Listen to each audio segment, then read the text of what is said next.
Okay, so dividing square roots.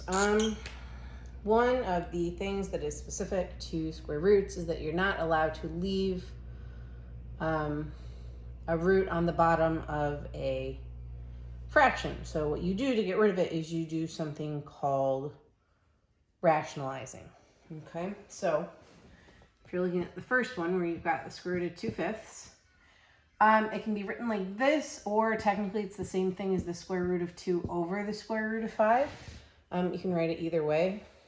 This is probably slightly more common, but they do mean the same thing. So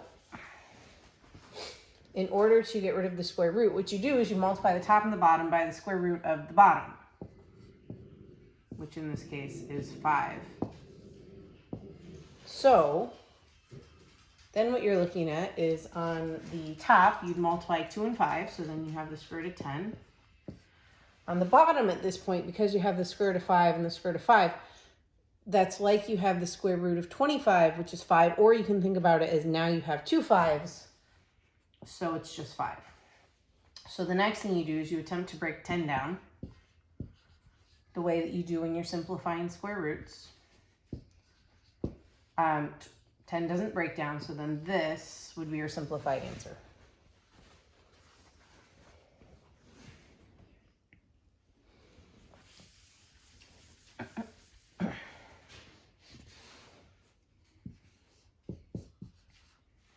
Okay, so going down, not across for this one. Square root of 1/3, you'd multiply by the square root of 3, because that's your bottom term. So on the top, you have 1 times 3, which is the square root of 3. And on the bottom, you now have 2 3s, so you have 3. 3 doesn't break down, so then same thing, that's your answer. Sometimes it is that simple. Some of these are going to be more complicated than that, but the first few are going to be pretty basic. Third one is the square root of 3/2, so same thing, square root of 2, because that's what's on the bottom. So then you're looking at the square root of 3 times 2, which is 6 over just 2. Attempt to break 6. Doesn't break, so then you just end up with that. Okay, so moving over to your second column, it's slightly more complicated, but not super terrible. For these, because you already have a number here, they're separated instead of just writing the square root of 8 over 6. So what you want to do is same thing. You're going to multiply by the square root of 6. You don't have to include the 2 because the 2 is already outside of the square root. You're only trying to get rid of the square root, so you just want to include what's inside there. So then you're looking at the square root of 8 times 6, which is going to be 48, over this is just going to turn into 6. So you have 2 times 6, which is then going to be 12. So now you want to break 48, and this one's going to be different than the first 3 that we did, in that 48 is actually going to break down. So breaking 48, you get 2, 24, 2, 12, 2, 6, 2, 3, 3, 1. So you've got 1 pair of 2s, 2 pairs of 2s, which means you're going to pull 2 times 2, which is going to be 4, square root 3, because that's what's left over 12. So now this one is also different in that you can reduce it. When it comes to reducing, you are only allowed to reduce things that are outside of the root. The 3 is going to stay the square root of 3, and no reducing can be done with it. Even if the 4 wasn't here and you had 3 over 12, you can't reduce that, okay? Like in that second one where we had the square root of 3 over 3, we couldn't like reduce this and change it into the square root of 1. But things that are outside of the root, you are allowed to reduce. So you want to take 4 over 12, and you want to reduce it like it's a fraction. You can manually reduce it. You can put it into your calculator as a fraction, not including the root, and let your calculator reduce it for you. Either of those things would work. So 4 over 12 is going to reduce to 1 over 3. So then you technically have 1 square root of 3, but when there's a 1 here, you really don't have to write it down. Over 4 over 12 would be 3. So 1, which doesn't need to be there, root 3 over 3.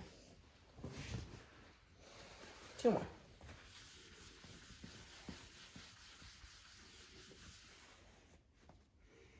So here you've got 2 over 3 square root 7. So this one is slightly different in that you don't have any square roots on the top, but the way that you rationalize is still pretty much the same thing.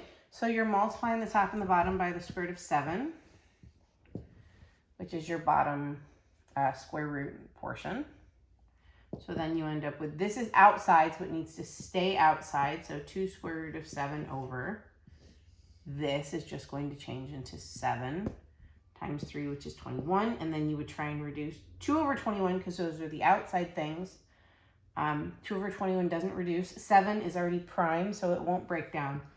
So then that would be your answer. Last one.